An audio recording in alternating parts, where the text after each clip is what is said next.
Daftar isi untuk bab pertama, doa-doa penepis galau, pembangkit semangat kerja, dan meraih harapan. Kemudian bab kedua nanti doa-doa untuk meraih rizki yang berlimpah dan berkah. Kemudian yang ketiga, doa-doa untuk meraih kebahagiaan diri dan keluarga. Kemudian yang keempat, ada doa-doa inspiratif para nabi. Yang kelima, doa-doa pilihan dari Rasulullah Shallallahu Alaihi Wasallam.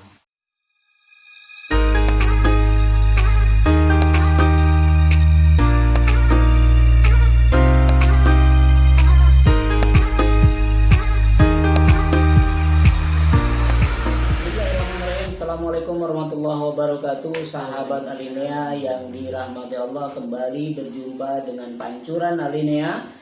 Saat ini kita akan membedah satu buku keren, Dahsyatnya Doa.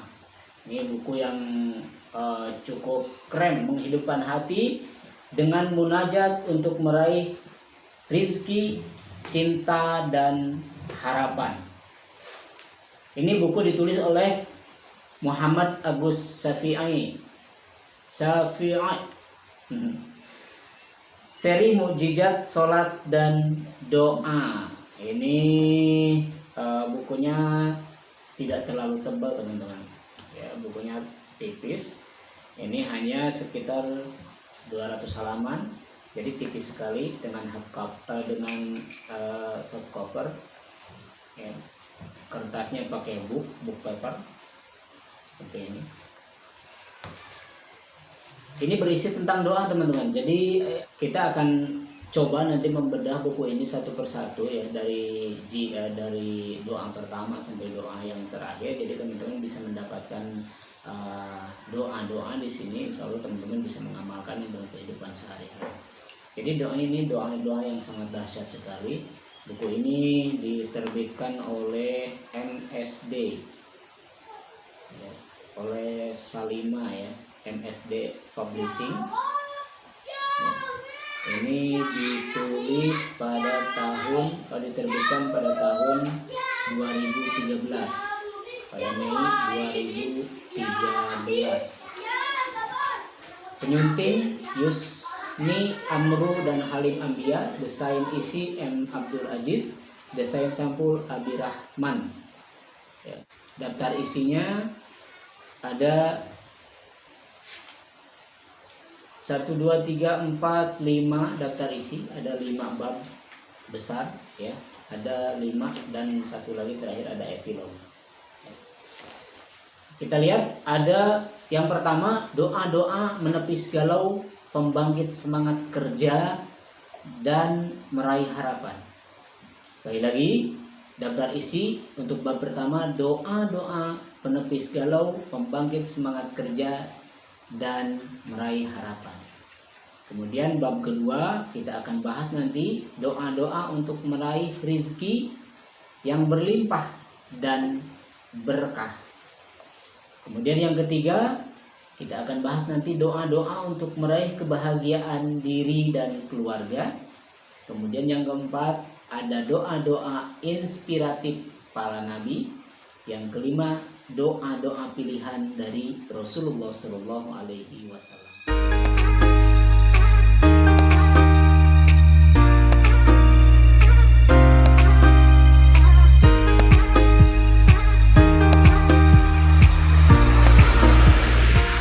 Teman-teman juga boleh request ya. Jadi tidak semua nanti akan saya tampilkan secara runut, tapi teman-teman juga boleh nanti request. Cuma mungkin bisa di channel ini, bisa di channel sebelah ya. Jadi di channel sebelah, channel RBU Rian Bukan Ustadz, mungkin nanti kita akan bahas satu persatu ya. Jadi di pancuran Alinea ini kita hanya akan membedah isi bukunya ini saja ya. Isi bukunya ini saja. Ya, teman-teman bisa mendapatkan buku ini di toko buku terdekat. Silakan cari saja di toko-toko terdekat. Bisa mungkin juga di Wali Songo, di Gramedia, di Karisma, atau ya di Bogor di Al Amin ya, dan lain sebagainya. Ya, intinya adalah cari di toko buku atau cari secara online juga boleh. Dahsyatnya Doa. Baik, kita lihat teman-teman, ini Muhammad Agus Syafi'i ini mengumpulkan doa-doa yang keren-keren habis ya, yang bisa kita manfaatkan dalam kehidupan sehari-hari. Kita lihat tadi yang pertama adalah doa-doa penepis galau, doa-doa pembangkit semangat kerja, dan doa-doa untuk meraih harapan. Di antaranya adalah ada doa agar pagi kita diberkahi, ada doa harian pagi dan sore, ada doa berangkat kerja, ada doa saat menghadapi masa-masa sulit, bagaimana doa mengubah kesusahan menjadi kemudahan, ada doa dengan Asmaul Husna, ada doa dengan asma dan pujian kepada Allah, ada doa saat dirundung kesedihan yang bertubi-tubi, ada doa agar terbebas dari hutang. Wah, ini penting nih ya. Setiap orang punya hutang ya. Ini agar terbebas dari hutang, ini bagaimana ya, nanti kita akan bahas ya di channel sebelah ya. Kemudian ada doa agar tidak tertimpa musibah yang sama. Nah, ini kita nih sedang banyak musibah nih di bulan-bulan ini ya. Longsor, ada banjir, ada juga pandemi ini belum selesai juga ya. Agar kita tidak tertimpa musibah yang sama ya, kita baca deh banyak-banyak doa ini. Doa yang mana nanti ya. Kemudian ada doa menepis galau sebelum tidur. Asarif suka galau nggak sebelum tidur? Suka. Oh, galau sebelum tidur, menghayal, bukannya berdoa ya. Menghayal nih. Ingat apa? Ingat apa biasanya, Sarif? Ingat kampung. Ingat kampung halaman, ingat kabogoh. Ingat babe. Banyak ya. Baca doa ini nih, doa sebelum tidur ini ya. Doa sebelum tidur ini seperti apa? Suka baca kita? Suka. Bismika Allahumma ahya, bismika amut. Ya, lebih dari itu ya, teman-teman ya. Kemudian yang kedua, doa-doa untuk meraih rezeki yang berlimpah. Wah, ini penting sekali. Penting sekali. Jadi cukup banyak ya teman-teman ya, cukup banyak. Nanti kita akan bahas ini satu persatu. Nanti kita akan tampilkan juga teksnya, insya Allah satu persatu. Jadi teman-teman bisa menghafalkan dan teman-teman bisa mengamalkan dalam kehidupan sehari-hari. Jadi kita lihat bagaimana isinya. Isinya adalah yang pertama, doa agar pagi kita diberkahi. Ini seperti ini isinya. Doanya ada teks Arabnya juga. Agar diberkahi, ini ada teks Arabnya juga, kemudian ada teks Latinnya. Jadi teman-teman yang masih belepotan baca Arabnya, ada teks Latinnya juga di sini ya. Kemudian ada juga teks terjemahannya, ada teks terjemahannya ya.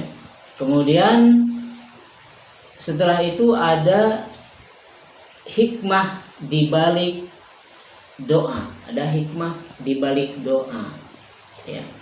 Jadi hikmahnya apa? Kita coba baca ya. Kita coba baca. Untuk yang pertama adalah doa agar pagi kita diberkahi.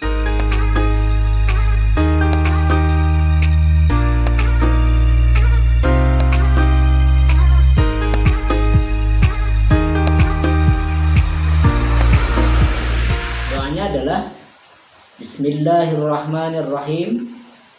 Allahumma aslamtu nafsi ilaik wa wajjahtu wajhi ilaik wa fawwadtu amri ilaik walja'tu dhahri ilaik rabbatan wa rahbatan ilaik la malja'a wa la manja'a minka illa ilaik amantu bi kitabika alladhi anzalta bi rasulik alladzi arsalta. Demikian artinya apa? Ya Allah, aku serahkan jiwaku padamu, aku hadapkan wajahku padamu, aku serahkan urusanku padamu, aku bersandar padamu karena rindu mendapat rahmatmu dan takut atas siksamu. Tidak ada tempat untuk berlindung dan menyelamatkan diri dari ancamanmu. Aku beriman pada kitabmu yang engkau wahyukan dan pada rasul yang engkau utus. Ya, ini hadis riwayat An-Nasai. Apa hikmahnya? Hikmah dibalik doa. Rasulullah SAW menjelaskan dalam sabdanya bahwa jika doa di atas dibaca menjelang tidur, seseorang akan bangun di pagi harinya dalam kondisi baik dan mendapatkan kebaikan dunia dan akhirat. Dan pagi yang baik bagi orang yang beriman adalah pagi yang dijalani dengan semangat dan jiwa yang lapang. Sebaliknya, paginya orang yang tidak beriman akan dijalani dengan malas-malasan dan jiwa yang penuh keresahan. Bahkan menurut beliau, jika seseorang membaca doa di atas, kemudian ditakdirkan meninggal di malam itu, ia akan meninggal dalam keadaan fitrah tanpa dosa. Sebagaimana yang kita alami di kehidupan sehari-hari. Sering dijumpai orang yang mati mendadak akibat berbagai penyakit seperti serangan jantung atau dan lainnya. Dan terkait umur manusia tidak ada yang tahu kapan berakhir. Padahal nasib dari akhir kehidupan dunia hanya dua, yakni husnul khotimah dan su'ul khotimah. Artinya akhir yang baik dan akhir yang buruk. Dengan doa yang singkat di atas, Rasulullah SAW mengajarkan pada kita amalan ringan yang jika dijalankan secara kontinu membawa pada kebaikan dunia akhirat, bahkan pada kematian yang husnul khotimah. Ya, jadi demikian ya, contohnya ya, contoh salah satu dari doa ini ya. Di sini doanya banyak sekali ya. Itu dia teman-teman sekalian sekilas tentang buku Dahsyatnya Doa karangan atau disusun oleh Muhammad Agus Syafi'i. Ya, teman-teman bisa mendapatkan buku ini di mana saja ya. Saya tidak jualan buku, saya hanya membedah saja. Teman-teman bisa mendapatkan ini di mana. Ini bagus bukunya. Recommended lah bagi kalian yang ingin mendapatkan doa, tapi tidak cuma doa, di dalamnya juga ada tulisan-tulisannya dan juga hikmahnya yang bisa kalian dapatkan dan kalian amalkan dalam kehidupan sehari-hari. Baik sahabat Alinia sekalian, itu tadi buku Dahsyatnya Doa ya, yang ditulis oleh Muhammad Syafi'i. Teman-teman, terima kasih sudah menonton video ini, dan teman-teman bantu kami untuk berkembang dengan like, share, and comment, dan juga jangan lupa subscribe di buku ini. Ada pertanyaan? Tadi teh husnul khotimah sama apa tadi itu? Su'ul khotimah. Su'ul khotimah. Su'ul khotimah. Husnul khotimah, bukan husnul ya, tapi husnul khotimah dan su'ul khotimah. Husnul khotimah itu adalah akhir yang baik. Kalau su'ul khotimah akhir yang buruk. Gitu. Jadi kita nih harus banyak-banyak berdoa nih supaya kita husnul khotimah. Harus juga mendoakan orang lain supaya orang lain husnul khotimah. Jadi kalau berdoa nih sama orang hidup ya, mendoakan husnul khotimahnya sama orang hidup, bukan sama orang yang sudah mati. Di kita kadang-kadang salah pengertian ya. Ada orang meninggal, inna lillahi wa inna ilaihi rajiun, semoga husnul khotimah. Udah selesai orangnya. Itu udah terjadi. Kalau sudah terjadi ya nggak bisa. Sama aja dengan kalian sudah mendapatkan ijazah, kemudian didoakan oleh orang, semoga nilainya bagus ya. Ya, sudah lewat.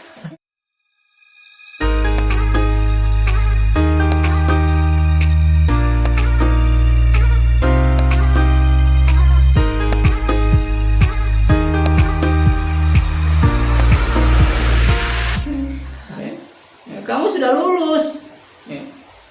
Jadi jangan salah kalau berdoa. Jadi kalau semoga husnul khotimah ini, kita berdoa kepada yang masih hidup. Kita berdoa untuk diri kita, ya Allah, matikanlah aku dalam keadaan husnul khotimah. Atau kita berdoa buat orang lain, ya Allah, semoga orang tuaku meninggal dalam keadaan husnul khotimah. Ya. Atau kita mendoakan guru kita, semoga guru kita apabila nanti dipanggil oleh Allah Subhanahu wa taala dipanggil dalam keadaan husnul khotimah. Jadi mendoakan yang hidup, bukan mendoakan yang sudah meninggal. Kalau mendoakan yang sudah meninggal dengan husnul khotimah itu sudah telat.